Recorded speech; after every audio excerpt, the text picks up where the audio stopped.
Kwa hiyo ina maana alivyoniuzia hakumwambia mke wake kama ile shamba. Hakumwambia mke wake, ina maana aliuza ni siri. Hapana, haiwezekani. Jamani baba, umepigwa dadangu, umepigwa. Nimemkuta kabisa mke wake mwenyewe anajua mpaka sasa hivi. Hadi sasa hivi tukienda tunamkuta. Fanya hivi, tuende kwa sasa hivi.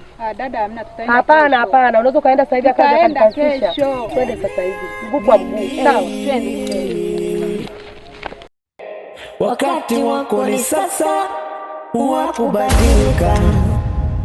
Singoje wakati wa kesho. Utavuna ulichopanda wakati huu. Ndugu wewe. Ujenda dada nimekuambia sana. Sisi sababu ya hizi mzigo za mikopo hizi. Wewe nilitaka kushauri nunua simu ndogo. Nimekupigia sana makozo. Unajua mkumbo. Nakwambia msimu ya mkopo jamani. Ngoja nikipata muda nikupe kale kadogo. Ehe, umeona? Umeona? Ulisema mimi ni mbea, kwamba mimi ni mbea. Umeona? Shoga yangu umeona? Wewe dada wewe. Umeona? Umeona? Alikuwepo. Hivi wewe una mazungumzo mazuri na mwanaume wako? Kwani shida nini jamani? Usiniambie shida ni nini? Mimi hizi pesa nimezitafuta. Sawa? Haiwezekani mimi nanunua shamba, alafu ninyi mnakuja nyuma yangu mnanibadilikia. Afadhali sana. Dada, sijakuelewa. Na kuomba msitake kucheza na mimi. Sijakuelewa, labda usogee uniambie nini? Sijakuelewa mimi. Hata hivyo huwezi kunielewa. Hujaambia na mume wako kama ile shamba limenunuliwa? Limenunuliwa. Hao wanataka kunichezea. Jamani mimi sijui chochote. Pesa zinatafuta wala hutaki kujua, natakiwa kupe taarifa. Tafadhali usinichezee. Usinitafute. Sikiliza, mimi sitaki kujua, na nahitaji weke jembe chini. Kama utalibeba, kama utaliacha shambani, nenda kamuulize mume wako. Nina kila aina ya ushahidi. Hapa hamna shamba. Kama mlifilisika mkashindwa kulima hapo awali, mimi shamba nimeshanunua. Nenda mkalale njaa. Jifunze kutafuta dada. Sio wenzao wanawake tunatafuta kutwa usiku kucha, alafu sasa hivi unakuja kulima kistarehe tu. Mama, nisikilize kwa makini. Kama una mazungumzo mazuri na mwanaume wako, huo ufukara wenu mimi haunihusu. Beba jembe lako kwanza, naona kama unanipotezea muda. Pisha. Beba pisha. Acha kuletea uchura mimi, mtoka bana. Hebu mbebe jembe kwanza, mimi ananichafua hapa. Ngoja mtajia kunyanyuka, hebu nyanyuka. Simama, acha kuletea uchuro, nenda. Kapikia watoto huko. Cha kuzubazuba kwenye mali za watu. Nikuta huko mbele huko. Huyu ni wa wapi huyu? Yaani kazi kula tu. Kutafuta mjui, yaani sisi tutafute kwa jasho nyewe muje kirahisi. Ndio nashangaa, nimekuja hapa nikamwambia kistabu lakini hakutaka kunisikiliza. Hivi vizuri na mume wako. Hapana, anijibu anavyojua yeye. Au hauna maongezi mazuri na mume wako? Kwanza muondoeni hapo bwana, sikutaletea uchuro hapa. Mtoka shambani kwangu. Uende bwana. Wewe hebu nyanyuka bwana, nyanyuka. Hebu nyanyuka, nenda. Nenda. Jembe hilo hapo. Nenda shangangu, nenda. Bye. Wewe nyanyuka bwana, nenda. Huwa mnafahamia vitu vya hapa mambo hayahusu. Nenda bwana, nenda.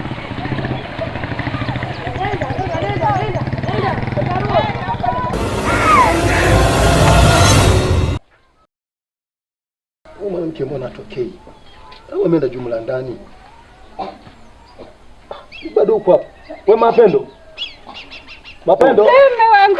Bado umesimama hapo tu. Chukua kikapu ukaemee. Haya.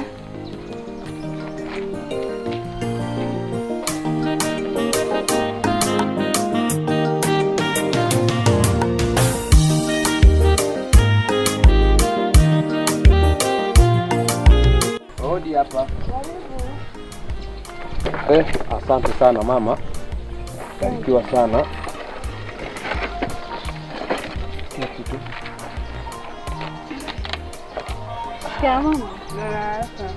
Mama shikamoo.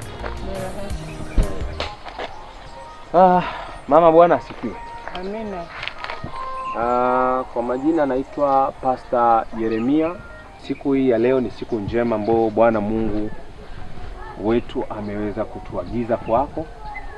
Tupo tunatembelea kondoo wake, lakini pia watumishi wake, kuweza kuwatia moyo katika hii safari tulionayo ya kuweza kuelekea mbinguni. Bila shaka mama, wewe ni Mkristo. Katika kitabu cha Amosi 4:5 ule mstari wa 14 unasema, tafuteni mema wala si mabaya, mpate kuishi. Hivyo Bwana Mungu wa majeshi atakuwa pamoja nanyi kama msemavyo. Yachukieni mabaya, yapendeni mema.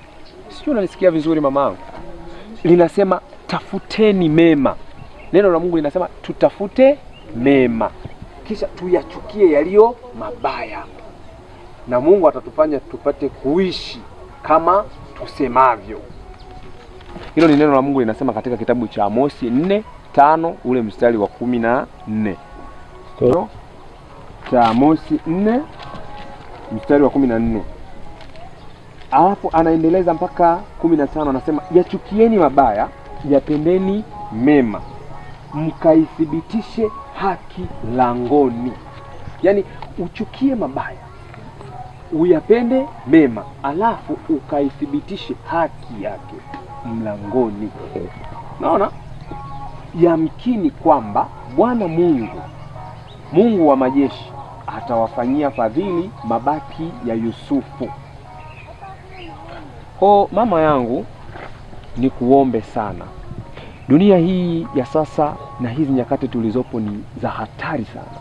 Kwa hivyo yatupasa kuishi katika hali ya kuweza kumtumikia Mwenyezi Mungu. Usipokubali kumpokea Yesu Kristo kuwa Bwana na Mwokozi wa maisha yako, umekwisha.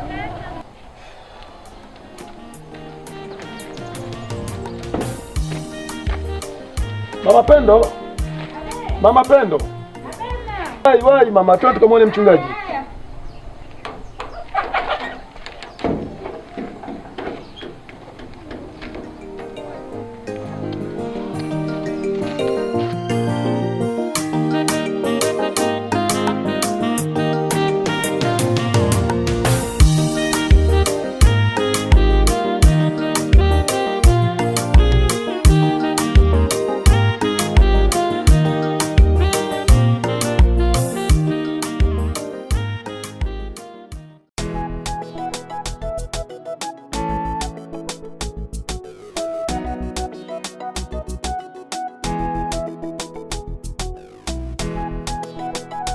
Bigi na shangaa bigi sikaingia kwa na gani simuelewi.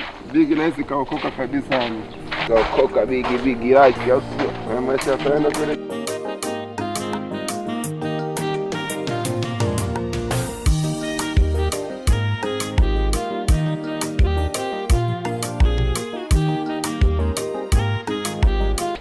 Bigi mwenyewe ndio ile pale na mke Bigi. Bigi na kwaje Bigi? Salama mambo. Bigi umeamua kuokoka kabisa Bigi langu. Bigi habari ya shemeji Bigi. Kuona Isusa tena Bigi tena haya mambo yamekuwa. Hapana. Kawaida tu. Kwanza mnaelekea wapi? Tunaelekea zetu mitaani kwa mshikaji wetu hapa. Hapana, mimi naombe kitu kimoja. Sijui mnanielewa kidogo? Nakuelewa Bigi. Kisheni bwana ipite. Mimi naombeni kitu kimoja. Ndio Bigi. Tumrudie Mungu wetu. Tena. Tumrudie Mungu wetu, tuachane na haya masuala ya kihuni. Kwani yakoje Bigi? Maandiko yanasema tazama ilivyo vema ya kupendeza wana ndugu tuishi kwa amani na upendo kwa pamoja. Umeona Tuachane na haya masuala ya kihuni. Imepitwa na wakati. Kwa kihuni. Mdogo wangu, tumrudie Mungu wetu. Kabisa mimi nawaeleza. Hapa sisi tunakokuelekea huku tunaenda kwa mchungaji. Ningewasihi tungeenda wote kwa pamoja tukamwone mchungaji. Eti mke wangu. Ndio, ni kweli shemeji. Mimi ndicho kitu ninachowaomba lakini. Ombeni jamani mbadilike kama mwenzenu. Wa mchungaji ama vipi nyingine. Sasa Bigi yawe kwa sijajiandaa kwenda kwa mchungaji leo. Kwa siku nyingine. Msikilize. Mungu anasema njoo kama ulivyo. Vyovyote vile yeye atakubadilisha. Hakuna mavazi ya kwenda kumuona mchungaji, hakuna mavazi ya kwenda kumuona nani kwa wakati wowote ule. Mungu anakuita. Unaona bana? Mimi nimekuelewa. Asante sana kwa kunielewa. Mungu anakuita kwa jinsi vyovyote vile. Niungane na nyenye. Umeona bana? Mdogo wangu unasemaje? Twende na wewe. Kwa huo chawi mwanangu nyenye asiende na mimi mteme kwa mteme tayari nimeshamkatia mudi ya kuishi leo. Na vipi nyenye sasa? Bigi kama amejikataa basi tuendelee. Usimlazimishe. Kwa wakati wake Mungu atatenda. Kwa wakati wake Mungu atatenda. Mimi nakusii ndugu yangu twende. Asante sana. Wakati wako ni sasa wa kubadilika. Singoje wakati wa kesho. Kwa hivyo mama yangu, inatupasa kuwa makini sana. Na hapa nikijaribu kuangalia katika kitabu cha katika kitabu hiki hapa kinasema cha Isaya, mamangu. Angalia hapa mama. Katika kitabu cha Isaya hapa kinasema, ukiangalia hapa kinasema katika Isaya 32:33 ule mstari wa 13. Sikieni ninyi mlio mbali niliyoyatenda, na ninyi mlio karibu kilini uweza wangu. Wenye dhambi walio katika Sayuni wanaogopa. Anasema tusikie sauti tulio mbali, tulio karibu, alafu tukili uweza wake. Kwa sababu wale wenye dhambi wakisikia habari zake wanatetemeka. Alafu anaendelea anasema kwamba tetemeko limewashika wasiomcha Mungu. Ni nani kwetu sisi awezaye kukaa na moto ulao? Ni nani kwetu awezaye kukaa na moto uteketezao milele? Ni yeye atendaye kwa haki. Unaelewa vizuri? Anenaye maneno ya adili, ni yeye anayedharau faida ipatikanayo kwa dhulma. Unaona? Ni Mungu pekee. Akungutaye mikono yake isipokee rushwa. Anakunguta kabisa. Naye ni Mungu. Azibae masikio yake asisikie habari za damu, afumbaye macho yake asitazame uovu. Huyo ndiye Mungu Bwana wa majeshi, ambaye ametuagiza sisi leo hii tunakupatia habari zake. Kwa hivyo mama, mpokee Yesu, kiri kuwa Bwana na Mwokozi wako, mfanye yeye pekee uweze kumtumikia yeye maisha yako yote. Baada ya kusema hayo mama yangu, tunashukuru sana kwa kuweza kutupokea, lakini pia ilikuwa ni habari njema ambayo tumeagizwa kwako.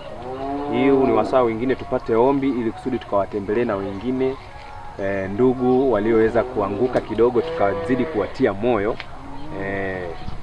Hivyo tufumbe macho tuombe. Simama. Baba Mungu Mwenyezi, Mungu Baba wa mbinguni, tizama sasa namleta mtumishi wako Jetruda. Tumemletea neno lako takatifu ulilotuagiza kwa ajili ya kuweza kumtia moyo. Baba Mungu, mfanyie wepesi katika maisha yake, mjaze uwezo wa Roho Mtakatifu, akapate kufanyika kiumbe kipya na akapate kuweza kukutumikia wewe katika faida na sio hasara katika shetani. Tunasema asante Mungu Baba, mbariki katika maisha yake, mjaze uwezo wa Roho Mtakatifu, mpatie afya njema yeye na hata familia yake. Fungua milango yake ya riziki na akapate kufanyika kuwa mwema katika macho yako, akapate kupendeza. Ni hilo ombi chache naloleta kwako, ni katika jina la mwanao Yesu Kristo tunaomba kwa imani. Amen. Mama, barikiwa sana. Nashukuru sana. Karibu sana kanisani. Karibu sana. Wakati wako ni sasa wa kubadilika. Singoje wakati wa kesho. Utavuna ulichopanda wakati huu. Ndugu wewe. Wakati. Oh, haleluya.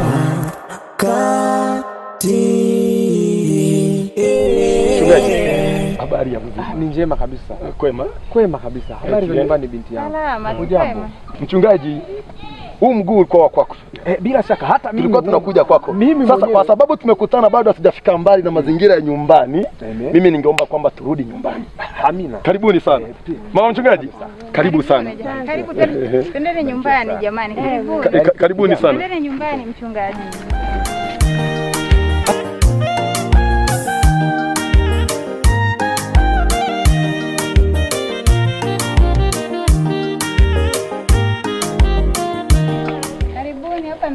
Nashukuru sana. Wewe vipi? Leta na ile benchi. Mama mchungaji, karibu kiti. Leta meza. Mama Pendo, karete juisi, kachukue juisi pamoja na mkate. Waisha. Sawa Baba Pendo. Waisha. Jamani karibuni sana. Mchungaji karibu sana. Amina. Karibu sana.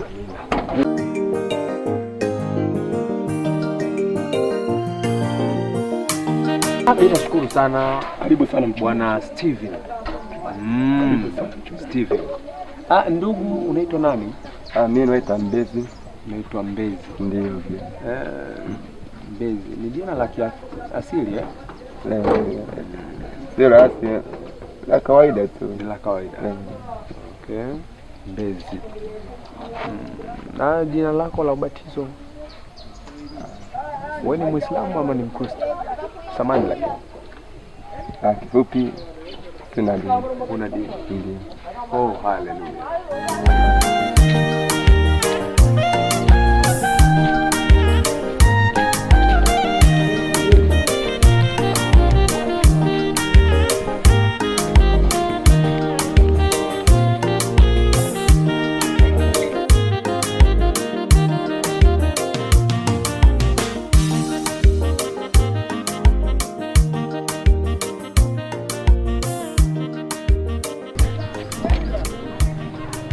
Jamani, karibuni sana.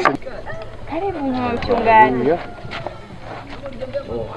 Mungu bariki chakula tulichoweka mbele yako, tupatie nguvu ya kutumikia vema. Amina.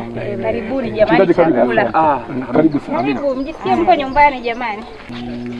Mchungaji, naona mvua imekataa. Ni kweli, lakini yote ni neema ya Mwenyezi Mungu. Unajua kila kitu ni wakati. Wakati wa masika ukifika, mvua zitanyesha. Wakati ambao Mungu mwenyewe ataruhusu kwamba hili litendeke, hakika mvua itanyesha kubwa sana, isiyokuwa na kipimo, ya kuweza kutosheleza kwa kadri yake. Maana Mungu Baba hutoa kwa kipimo stahiki. Hakupi kile unachotaka, bali anakupa kile unachostahili. Kwa sasa Mungu ameona kwamba tunastahili hali hii ya sasa iliyopo. Mchungaji, naam. Kuna mengi nimeyafanya katika familia kwa ajili ya maslahi yangu mimi mwenyewe. Lakini ninajuta. Huyu mama amevumilia mengi sana.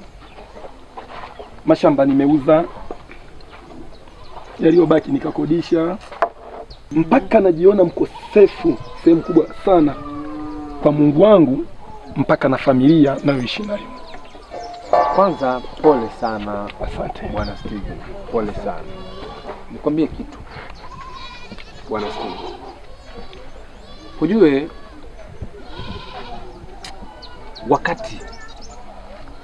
wakati ni kitu cha kuzingatia sana.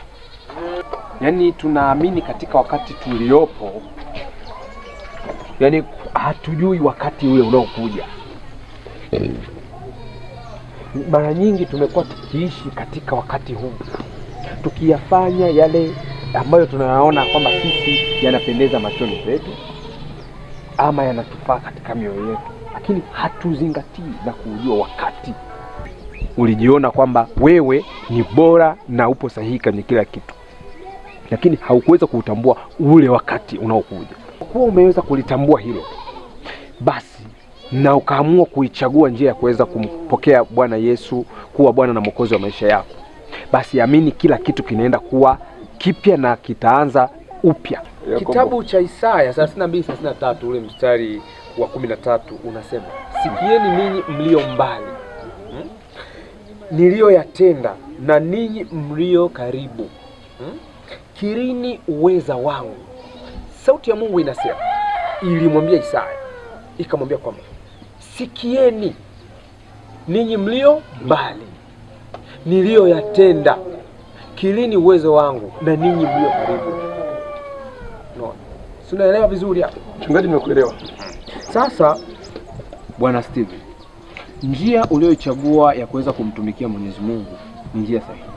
Ujue safari ya mbinguni ni ngumu sana. Imejawa na changamoto na vikwazo vingi, yani majaribu ya kila namna.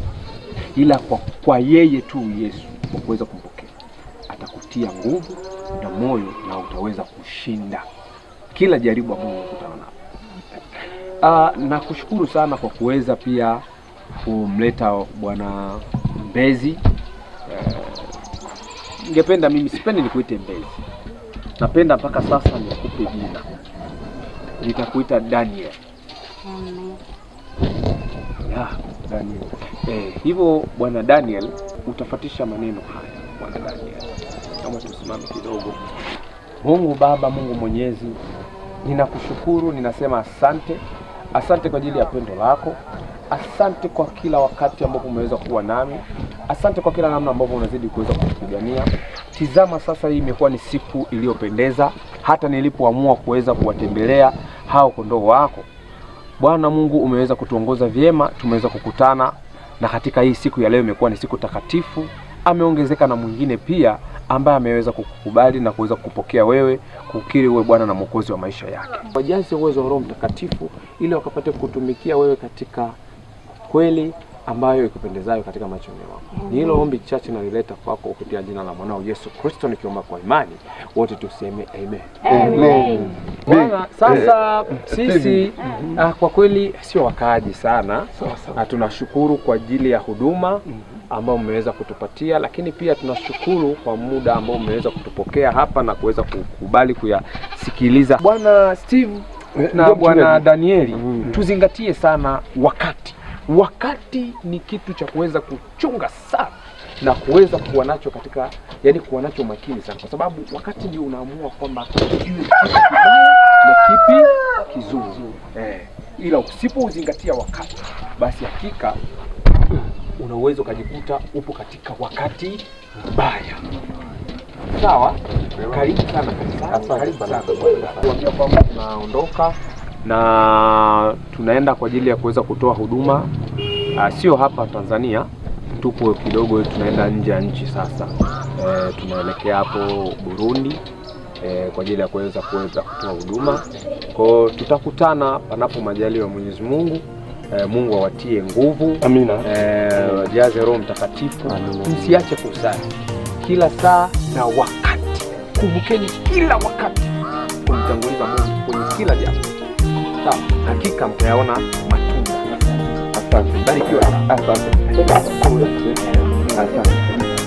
Ngoja tuwatoe kidogo.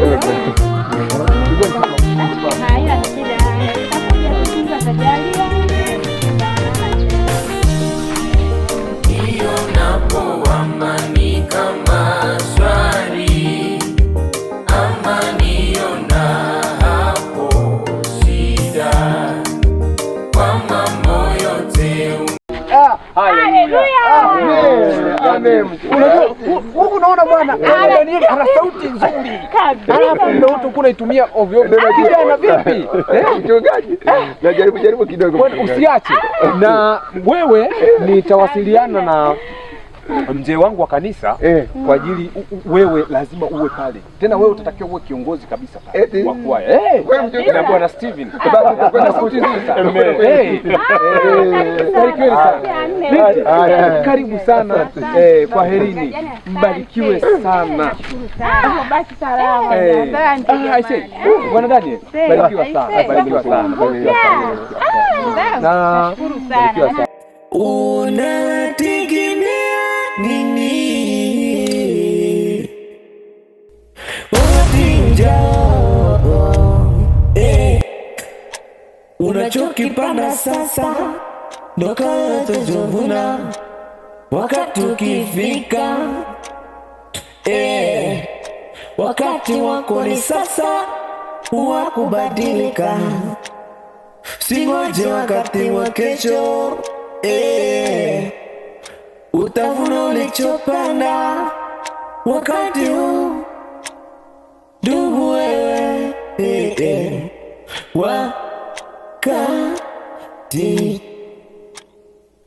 Wakati